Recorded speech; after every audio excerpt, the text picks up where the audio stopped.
Everyone, good morning. आज का हमारा टॉपिक होने वाला है Friedman restatement on quantity theory of money. ये basically quantity theory of money है। क्वांटिटी थ्योरी ऑफ मनी पहले भी आ रखा है, ठीक है। क्लासिकल थ्योरी भी है क्वांटिटी थ्योरी ऑफ मनी पे, फिशर्स थ्योरी, फिशरमैन थ्योरी भी है, केन्शियन थ्योरी भी है।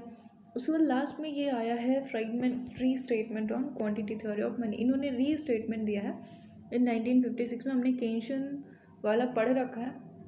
केन्शियन का क्या कहना था थ्योरी ऑफ मनी पे, क्वांटिटी थ्योरी ऑफ मनी पे। यहाँ पे हम फ्राइडमैन का देखने वाले हैं। फ्राइडमैन जो है कि शिकागो इकोनॉमिस्ट है, ठीक है। इन्होंने रीस्टेटमेंट दिया था क्वांटिटी थ्योरी ऑफ मनी पे 1956 में दिया था इन्होंने, ठीक है। और हम इसको मॉनेटरिज्म भी कहते हैं और दूसरा हम इसको न्यू थ्योरी ऑफ मनी भी कहते हैं और न्यू क्लासिकल थ्योरी भी कहते हैं इसको हम, ठीक है। इतने सारे नाम हैं इसको। तो जो फ्राइडमैन थे इन्होंने रीस्टेटमेंट दिया है और रीस्टेटमेंट में इन्होंने पार्शली केन्शियन इकोनॉमिक्स को भी लिया है और पार्शली क्लासिकल इकोनॉमिक्स को भी ले रखा है, ठीक है। और इन दोनों को मिला करके और इन्होंने अपना बना रखा है, ठीक है। तो दोनों से लिया क्या क्या है?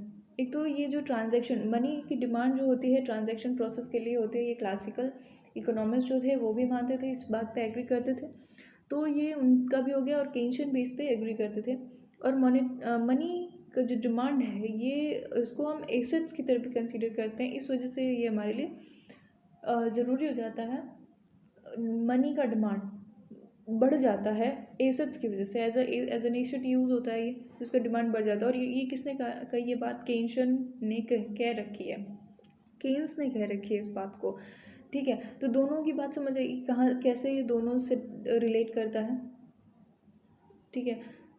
नेक्स्ट देखते हैं इन्होंने क्या कहा है कि जो वेल्थ है, according to him wealth can be held in the form of money, bond, equities, physical good and human wealth. इन सब का अपना अपना अलग अलग मतलब है। ये बॉन्ड को तो केन्स ने भी एनालाइज करा था, but also in the form of equities. ये इक्विटीज़ की भी बात करते हैं। फिजिकल गुड्स ड्यूरेबल हो गए या सेमी ड्यूरेबल कंज्यूमर गुड्स हो गए, स्ट्रक्चर्स रियल प्रॉपर्टीज़ हो गई, ठीक है। तो इक्विटीज़ समझ आई बात, और फिजिकल गुड्स क्या है ये भी समझ आई। ह्यूमन वेल्थ, ह्यूमन वेल्थ में जो है ये जो एक इंसान की पोटेंशियल होती है, वो कितना पैसा कमा सकता है, कितनी अर्निंग कर सकता है, एक इंसान की कैपेसिटी क्या है, वो ह्यूमन वेल्थ में आ गई। तो इन सारे फॉर्म में वेल्थ को हेल्ड किया जा सकता है, ठीक है। नेक्स्ट जो है मॉनेटरिस्ट के अकॉर्डिंग, मतलब फ्राइडमैन के अकॉर्डिंग ओनली मनी मैटर्स, ठीक है, in determining aggregate demand. Aggregate demand के लिए एग्रीगेट डिमांड को डिटरमाइन करने के लिए सिर्फ मनी मैटर करती है, ना कि फिजिकल पॉलिसी, ठीक है। उन्होंने फ्राइडमैन जो है ये ट्रीट करते हैं demand for money exactly like demand for goods. जैसे डिमांड फॉर गुड्स होता है वैसे इन्होंने डिमांड फॉर मनी को भी कंसीडर कर रखा है, ठीक है। उनका अप्रोच है his approach concerns with stability of money. Stability of money कैसे?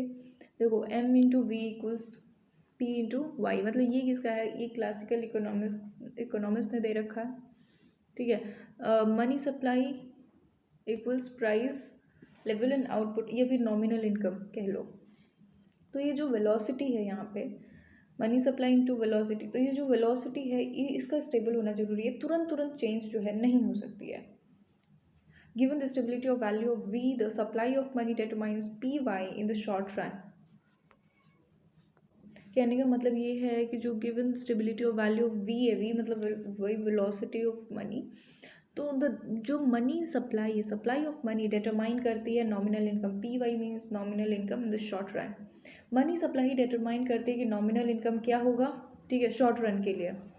जो मॉनेटरिज्म का एसेंस है, ये जो कहना चाहते हैं, इनका जो एसेंस मतलब समझ रहे हो ना, essence, the change in money supply is the major determinant of nominal income. Money supply का चेंज होना ही जो है ये मेजर डिटर्मिनेंट है नॉमिनल इनकम ग्रोथ का। तो मेरे साइड से इतना ही। Thank you, have a nice day. अगर बातें समझ आई हैं तो लाइक करना और सब्सक्राइब करना। तो thank you and have a nice day. Bye.